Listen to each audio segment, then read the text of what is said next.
ओम श्री महाप्रज्ञ गुरुवे नमः। ओम श्री महाप्रज्ञ गुरुवे नमः। ओम श्री महाप्रज्ञ गुरुवे नमः। ओम श्री महाप्रज्ञ गुरुवे नमः। ओम श्री महाप्रज्ञ गुरुवे नमः। ओम श्री महाप्रज्ञ गुरुवे नमः। संबोधि ग्रंथ आचार्य महाप्रज्ञ अध्ययन 12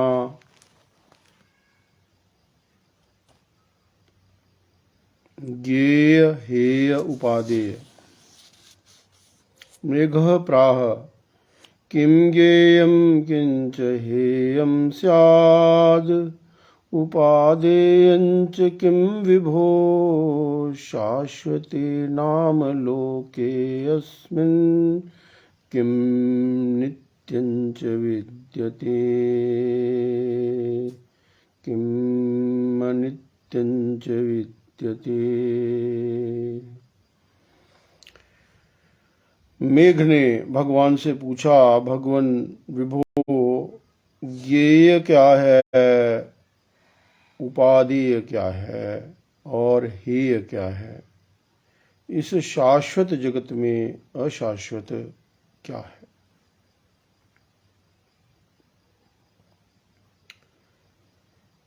यह ज्ञेय हेय और उपादेय यह सम्यक दर्शन प्राप्ति की प्रक्रिया है। यह जानना कि मोक्ष की उपलब्धि के लिए अथवा किसी भी कार्य को करने के लिए कौन सा ऐसा तत्व है जो हेय है और कौन सा ऐसा तत्व है जो उपादेय है। ज्ञेय जानने योग्य तो सब कुछ ही है, जान लिया, सब कुछ जान लिया। अब उसके बाद विज्ञान करें कि हेय क्या है, उपादेय क्या है, धर्म क्या है, अधर्म क्या है, कर्तव्य क्या है, अकर्तव्य क्या है। इस प्रक्रिया के बारे में मेघ ने भगवान से प्रश्न किया कि यह जगत शाश्वत है भगवन, परंतु अशाश्वत भी दिख रहा है, तो यह शाश्वत और अशाश्वत का रहस्य क्या है? भगवान प्राह धर्मो अधर्मस्तथाकाशं कालश्च पुद्गलस्तथा जीवो द्रव्याणि चैतानि ज्ञेय दृष्टिरसो भवेत्। भगवान ने कहा, धर्म अधर्म आकाश काल पुद्गल और जीव 5 अस्तिकाएं तथा काल ये 6 द्रव्य हैं। यह ज्ञेय दृष्टि है। समस्त जगत को 6 द्रव्यों के द्वारा परिभाषित किया जा सकता है। समस्त जगत को यदि हम इस जगत को परिभाषित करना चाहें तो इन 6 द्रव्यों के द्वारा इस जगत को समझा जा सकता है। धर्म और अधर्म, धर्मास्तिकाय और अधर्मास्तिकाय। धर्मास्तिकाय अर्थात जो जीव और पुद्गल की गति में सहायक द्रव्य है वह धर्मास्तिकाय कहलाता है, और जो जीव और पुद्गल की स्थिति में सहायक द्रव्य है वह अधर्मास्तिकाय कहलाता है। आकाशास्तिकाय वह द्रव्य है जो जीवों को पुद्गलों को और सभी द्रव्यों को, अन्य सभी द्रव्यों को जो अवकाश देता है, स्थान देता है, वह आकाश कहलाता है। जिस प्रकार जीव आत्मा अमूर्त है, उसी प्रकार ये तीनों द्रव्य भी अमूर्त हैं। इनमें वर्ण, गंध, रस और स्पर्श नहीं होता। केवल एक पुद्गल द्रव्य है जिसमें वर्ण, गंध, रस और स्पर्श होता है। काल भी अमूर्त है।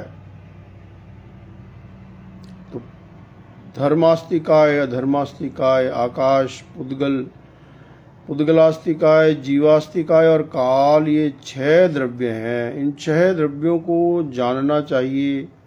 इनको जानने के बाद, जीव तत्व को जान लेने के बाद, अब जीव का किस प्रकार से विकास हो उसको जानना, जीव के बारे में जानना कि जीव का स्वरूप क्या है, जीव की सुरक्षा, आत्मा की सुरक्षा कैसे होती है, आत्मा की सुरक्षा में बाधक तत्व कौन से हैं, साधक तत्व कौन से हैं, आत्मा का विकास कैसे होता है। जीवा जीवो पुण्य पापे आश्रव संबरस्तथा निर्जरा बंध मोक्षो च ज्ञेय दृष्टि रसो भवेत्। इन 9 तत्वों को जो जानता है, यह ज्ञेय दृष्टि है। जीव जानू जीव अजीव में, पुण्य पाप की बात, आश्रव संबर निर्जरा बंध मोक्ष विख्यात। ये 9 तत्व हैं। जीव, अजीव, पुण्य, पाप, आश्रव, संबर, निर्जरा, बंध और मोक्ष। जो इन 9 तत्वों को जानता है, वह धर्म की आराधना करने में तत्पर हो सकता है। वह सम्यक दृष्टि कहलाता है। यह 9 तत्व मोक्ष मार्ग की आराधना, मोक्ष मार्ग का ज्ञान प्रदान करने वाले हैं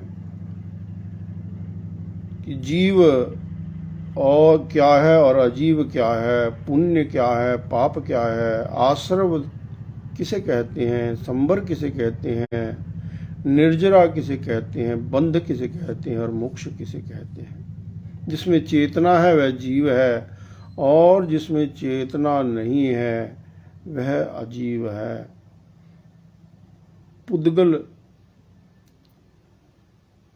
पुद्गलास्तिकाय, आकाशास्तिकाय आदि सभी अजीव तत्व हैं। एक जीव को छोड़कर बाकी सभी अजीव तत्व कहलाते हैं।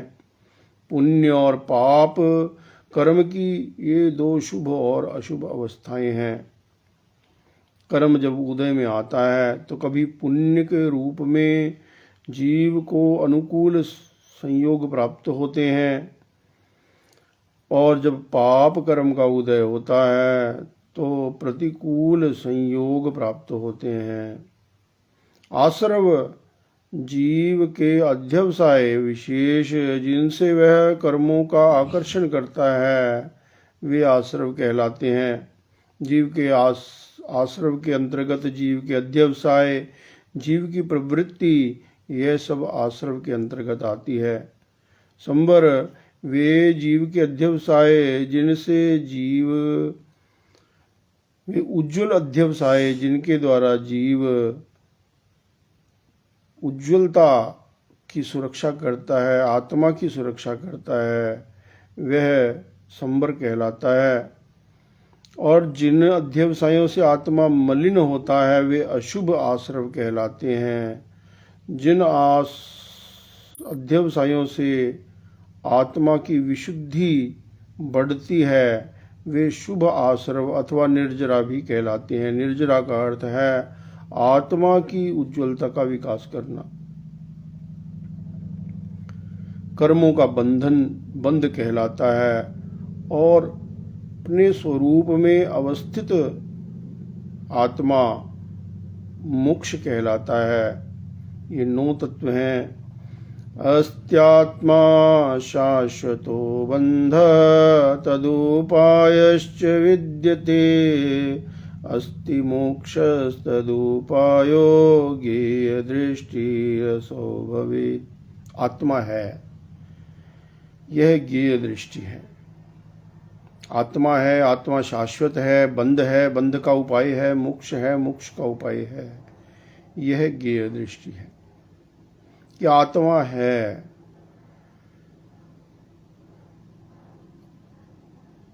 आत्मा तत्व शाश्वत है, यह कभी नष्ट नहीं होता।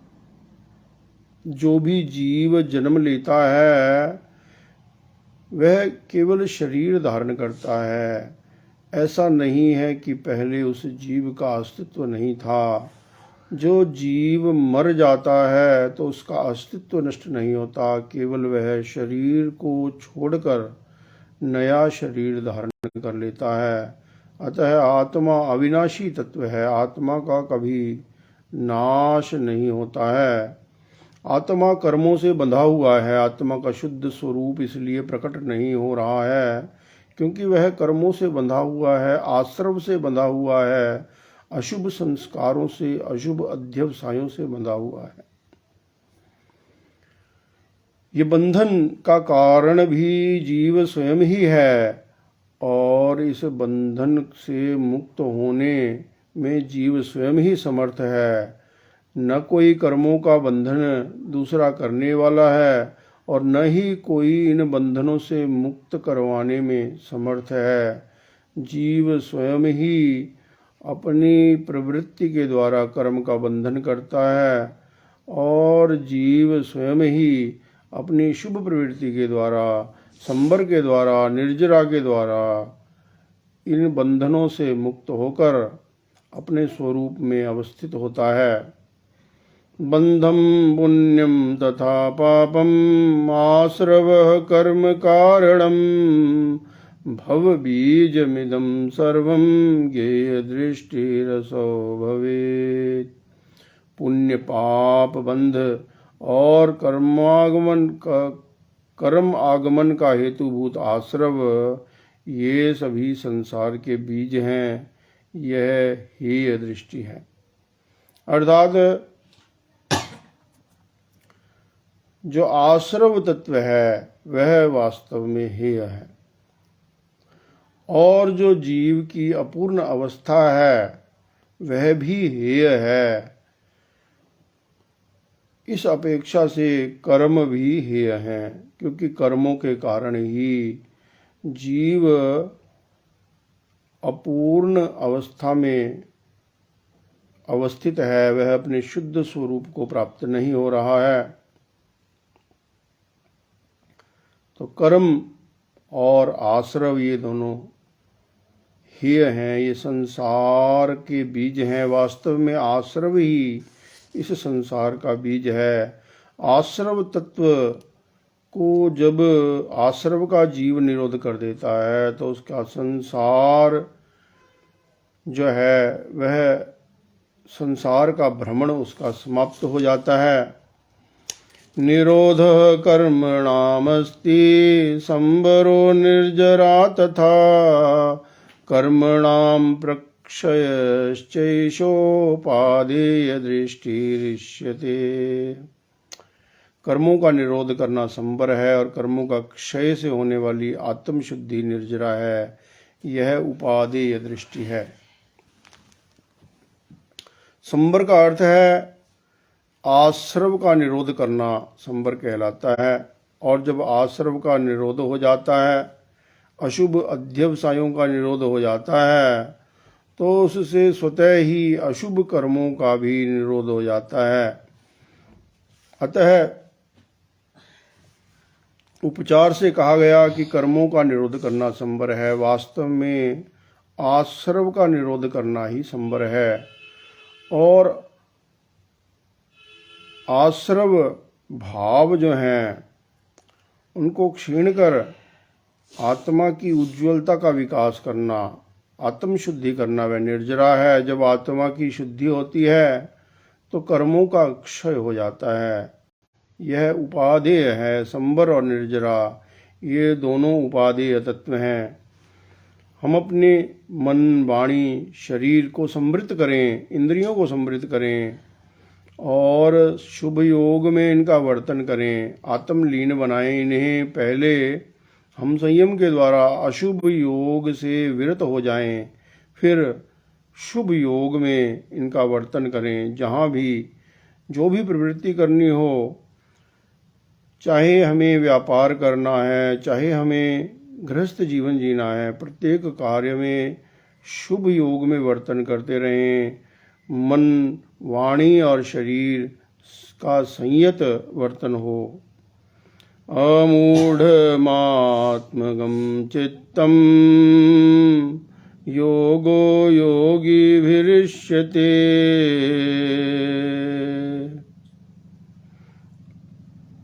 मनोगुप्तिः समाधिश्च साम्यं सामायिकं तथा। जो चित्त आत्मलीन है और अमूढ़ है, मूर्छाग्रस्त नहीं है, उसे ही योगी योग कहते हैं। मनोगुप्ति, समाधि, साम्य और सामायिक ये सब योग के ही रूप हैं। योग का सामान्य जो अर्थ है वह आसन और प्राणायाम के रूप में लिया जाता है, परंतु यहाँ योग का विस्तृत अर्थ बताया गया कि जो चित्त आत्मलीन होता है, जो आत्मा में लीन होता है, जिसका आत्मा के साथ योग हो जाता है, वह योगी कहलाता है। जो चित्त अमूढ़ होता है, मूर्छा से ग्रस्त नहीं होता, वह योगी कहलाता है। मनोगुप्ति, मन को गुप्त कर लेता है व्यक्ति, अशुभ योग से मुक्त कर लेता है। सभी मिथ्यात्व, अविरति, प्रमाद, कषाय आश्रव से मन को जो विरत कर लेता है, वह व्यक्ति समाधि को प्राप्त हो जाता है, साम्य को प्राप्त हो जाता है, सामायिक को प्राप्त हो जाता है। अतः ये सब योग के ही रूप हैं। वास्तव में समता योग है, संयम योग है, अप्रमाद योग है, शुभ योग है। ऐकाग्र्यं मनसश्चाद्ये भवेच्चान्ते निरोधनम् मनः समेति गुप्त्योश्च सर्वो योगो विलीयते। ध्यान की दो अवस्थाएं होती हैं, एकाग्रता और निरोध। प्रारंभिक दशा में मन की एकाग्रता होती है, अंतिम अवस्था में उसका निरोध हो जाता है। मन की समिति, सम्यक प्रवर्तन और गुप्ति निरोध में सारा योग समा जाता है। मन से ही इंद्रियों का प्रवर्तन भी मन से ही होता है। पहले मन में भाव जागृत होता है, तभी व्यक्ति वाणी और व्यवहार करता है। अतः मन की प्रमुखता बताई गई है। अतः मन को जो एकाग्र कर लेता है तो इंद्रिय विजय भी कर लेता है। मन का जो निरोध कर लेता है वह इच्छाओं का निरोध कर लेता है, वासनाओं का निरोध कर लेता है। अतः जो अशुभ इच्छाएं हैं, जो अशुभ इच्छाएं, वासनाएं, कामनाएं हैं, पाप पूर्ण जो भाव धाराएं हैं, उनका निरोध कर जीव सम्यक दर्शन, विरति, अप्रमाद, अकषाय और शुभ योग में अवस्थित हो जाता है। यह सब एकाग्रता से ही प्राप्त होता है। जब तक चित्त एकाग्र नहीं होता, तब तक चित्त का शोधन और निरोध करना संभव नहीं है। अतः पहले ध्यान के द्वारा साधक चित्त को एकाग्र करता है। श्वास प्रेक्षा के द्वारा, कायोत्सर्ग के द्वारा, मौन के द्वारा और शरीर गुप्ति, वचन गुप्ति, मन गुप्ति के द्वारा प्रति संलीनता के द्वारा वह चित्त को एकाग्र करता है। बाह्य जगत से वह चित्त को विरत कर लेता है। अंतर अभिमुख होकर वह फिर उसके बाद जब चित्त शांत हो जाता है तो स्वतः ही विषय कषाय वासनाएं शांत हो जाती हैं। फिर आत्मा का ध्यान करते हुए वह जीव चित्त में विद्यमान अशुभ संस्कारों, अशुभ भाव, कषाय भावों का उपशम करता हुआ और अपने भीतर क्षमा, मैत्री, करुणा की भावना से अपनी आत्मा को भावित करता है। संयम और तप से अपनी आत्मा को भावित करता है। मन, वचन और काया यह मनुष्य को प्राप्त विशिष्ट उपलब्धियां हैं। मन, वचन और काया समस्या नहीं है। हमारी समस्या है अशुभ भाव, अशुभ इच्छाएं। जिसने इच्छाओं का शोधन कर लिया, भावनाओं का शोधन कर लिया, इच्छाओं का निरोध कर लिया, जिसने अपनी इच्छाओं पर कंट्रोल कर लिया तो मन पर स्वतः ही कंट्रोल हो जाता है। जिसने अपनी इच्छाओं पर, भावनाओं पर, आदतों को बदल लिया, उस व्यक्ति की मन, वाणी और व्यवहार अपने आप ही अच्छा बन जाता है। मोक्षेण योजनाद योग समाधिर्योग इष्यते सतपो विद्यते द्वेधा बाह्य आभ्यंतरेण च। जिससे आत्मा का मोक्ष से संबंध होता है वह योग कहलाता है। मोक्ष आत्मा का स्वरूप है। आत्मा और मोक्ष का संबंध समाधि कहलाता है। जब जीव समाधि में अवस्थित होता है तो वह मोक्ष की अनुभूति करता है। आदि, व्याधि और उपाधि से मुक्त होकर जीव समाधि के लिए प्रयत्न करे। उस समाधि को प्राप्त करने के लिए संबर और निर्जरा का विधान है, संयम और तप का विधान है। शुभ योग तपः, शुभ योग को तप कहा गया है। तप के दो भेद हैं, बाह्य तप और आभ्यंतर तप। जिससे जीव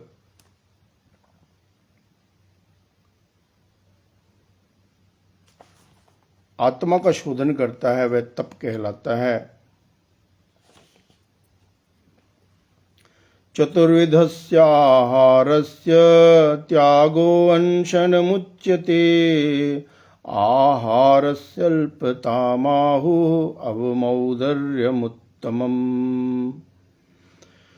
चतुर्विध आहार का त्याग करना अनशन कहलाता है और आहार आदि की अल्पता करना अवमौदर्य तप, उनोदरी तप कहलाता है। भोजन हमारे शरीर और मन दोनों पर प्रभाव पड़ता है। इसी प्रकार भोजन न करने का भी हमारे शरीर और मन दोनों पर प्रभाव पड़ता है। आहार और अनाहार के संतुलन को समझना, यह आहार और अनाहार का जो विवेक है, यह आहार संयम कहलाता है। जो व्यक्ति अनशन आदि तप करता है वह प्रचुर कर्मों की निर्जरा करता है। जिस प्रकार पानी को गर्म करने के लिए पतीले में पानी रखा जाता है, उसी प्रकार जब जीव देह में उत्पन्न कष्टों को सहन करता है तो भीतर में विद्यमान आसक्ति के संस्कार, भीतर में विद्यमान विलासिता के संस्कार, भीतर में विद्यमान मोह के संस्कार क्षीण हो जाते हैं और आत्मा अप्रमत्त हो जाता है। संयम के लिए वह तैयार हो जाता है, मूर्छा हट जाती है और जीव स्वयं आत्मा के प्रति जागरूक हो जाता है। जितना व्यक्ति भोग में रत रहता है उतना ही अधिक वह मोह से भावित मूर्छा में चला जाता है, विलासिता में चला जाता है।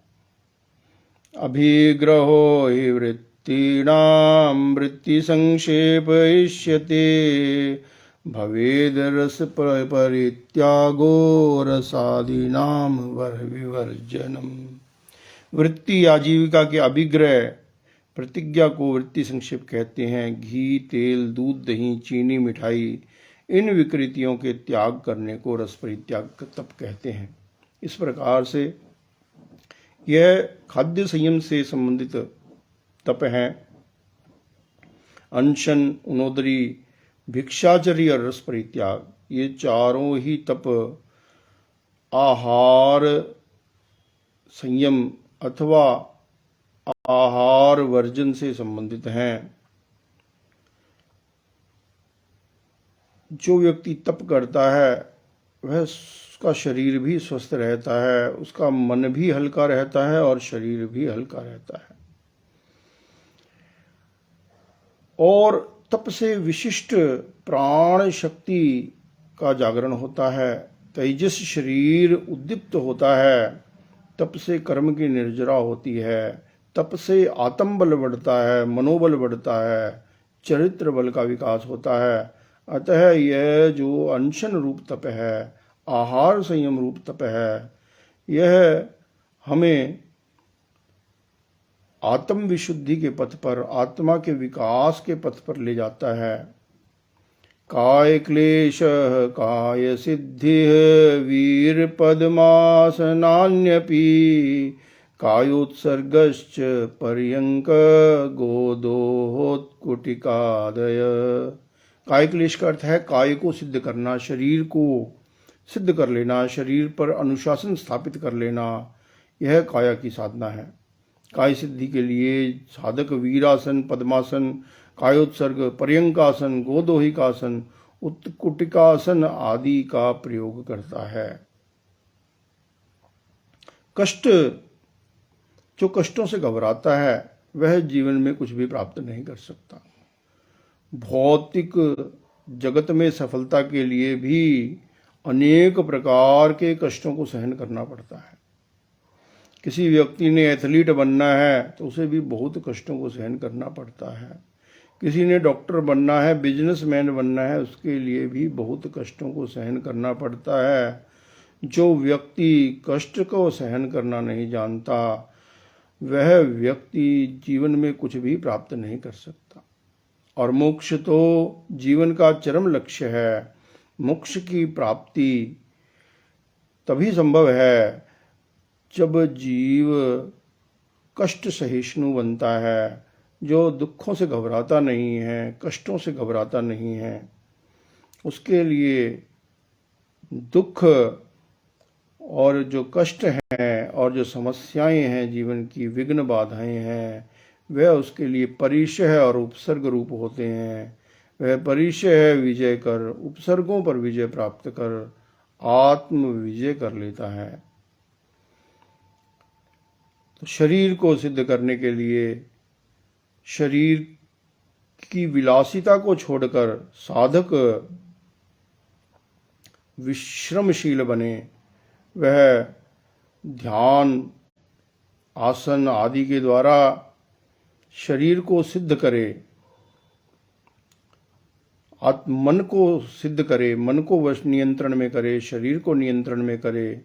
इससे शरीर की शक्तियों का जागरण होता है, मन की मनोबल बढ़ता है, मन की शक्तियों का जागरण होता है, आत्मबल बढ़ता है, आत्मा की शक्तियों का जागरण होता है। मेघ प्राह सर्वदर्शिन् त्वया धर्मः घोरोऽसौ प्रतिपादित दुःख विच्छित्त सोऽयं तत्र दुःखं किमिष्यते। मेघ बोला, हे सर्वदर्शिन, आपने घोर धर्म का प्रतिपादन किया है। धर्म तो दुख का नाश करता है, फिर धर्म में दुख के लिए स्थान क्यों है? मेघ ने भगवान से पूछा, भगवान ये जो आपने धर्म बताया है ये तो बहुत कष्टकर लग रहा है, इसमें तो घोर कष्टों को सहन करना पड़ेगा। क्योंकि जो व्यक्ति अनशन करता है, उपवास करता है, रात्रि भोजन का त्याग करता है, उनोदरी करता है, अथवा अभिग्रह वृत्ति संक्षेप तप करता है, रसों का त्याग करता है, कायिक क्लेश तप करता है, इसमें बहुत आत्मबल की जरूरत होती है। तभी व्यक्ति इन तपों का समाचरण कर सकता है। जो कायर व्यक्ति है, जो कष्टों से घबराता है, वह इन तपों का समाचरण नहीं कर सकता। जीव अभ्यास के द्वारा कुछ भी प्राप्त कर सकता है, कोई भी तप कर सकता है। कोई भी कार्य हम प्रारंभ करते हैं तो प्रारंभ में वह कष्टदायक हो लगता है, परंतु धीरे धीरे अभ्यास के द्वारा जीव सफलता को प्राप्त कर लेता है। उसकी कष्ट सहिष्णुता, जो सहन करता है कष्टों को, उसकी सहनशीलता बढ़ती चली जाती है। जो कष्टों से घबराता है, विलासिता में पड़ जाता है, कष्टों से बचना चाहता है, श्रम से बचना चाहता है, उसकी सहन शक्ति कमजोर होती चली जाती है, उसका बल कमजोर क्षीण होता चला जाता है। तो दुख की अनुभूति होना कि ये दुख का मार्ग है, व्यक्ति ये सोचता है कि ये दुख का मार्ग है, ये जो तप करना है ये दुख का मार्ग है, परंतु यह दुख का मार्ग इसलिए नहीं है क्योंकि इसके द्वारा हम हमारी आत्मा का विकास होता है, हमारा ज्ञान अच्छा बनता है, चरित्र बल बढ़ता है, शक्ति का जागरण होता है। अतः यह दुख नहीं है।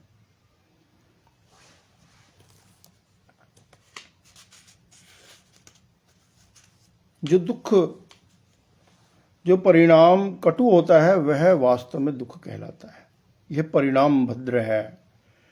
तप करने से अच्छा परिणाम प्राप्त होता है, जीवन अच्छा बनता है, व्यक्तित्व अच्छा बनता है, संबंध भी अच्छे बनते हैं, समाज भी अच्छा बनता है। ओम श्री महाप्रज्ञ गुरुवे नमः। ओम श्री महाप्रज्ञ गुरुवे नमः। ओम श्री महाप्रज्ञ गुरुवे नमः।